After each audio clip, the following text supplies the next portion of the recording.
$40 trillion. Say that number again, 40 trillion. The US's gross national debt, it has officially crossed $40 trillion mark. And wait, that is the first time the figure has reached that particular level. Most importantly, well, the story is not simply about the number. It is what comes next, because debt creates interest. Interest creates more spending. More spending, it can create more borrowing, and more borrowing can create more debt. It can become a cycle. America already spends more than it collects. In the meantime, the federal budget deficit, it is projected to reach about $1.9 trillion in 2026. And an August update cited in the report said that deficit has already reached about $1.8 trillion in the first 10 months of the fiscal year. In the meantime, Congressional Budget Office expects federal spending to be roughly about $7.4 trillion compared with the revenue of just about $5.6 trillion. That's a huge gap. The question is, where does the money go? Social security, healthcare, defense, government programs, and increasingly interest that is paid on that particular cost. That's right.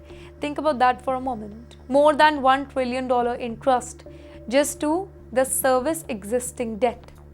Not to build a new bridge, not to create a new program, not to buy a new aircraft. Just interest, $1 trillion. And this is where the story becomes global, because the US government does not borrow money in isolation. Treasury bonds are held by American households, banks, pension funds, investment funds, the Federal Reserve, foreign governments, and international investors. Well, the largest portion of the US debt, that is held domestically, but the foreign countries, they also hold a lot of amount.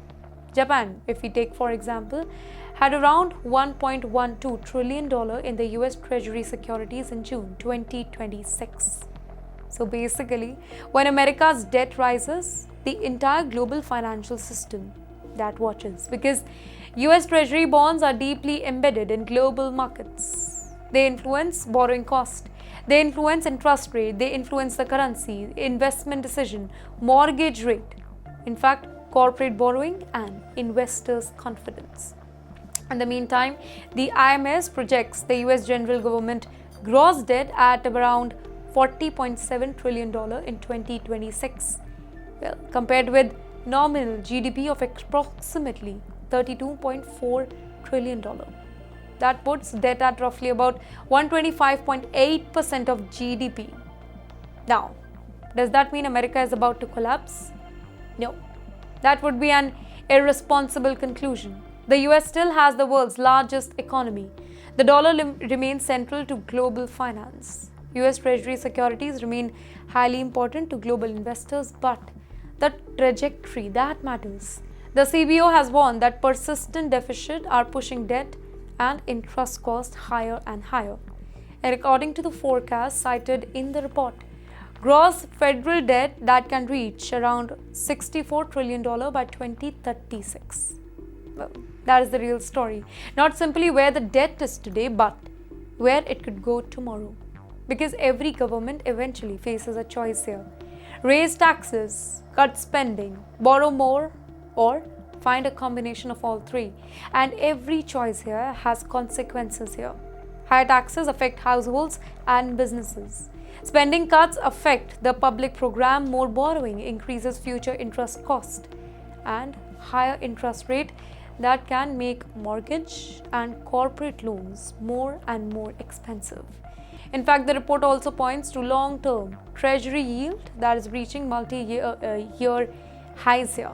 Well, the 30-year yield touches approximately 5.34%.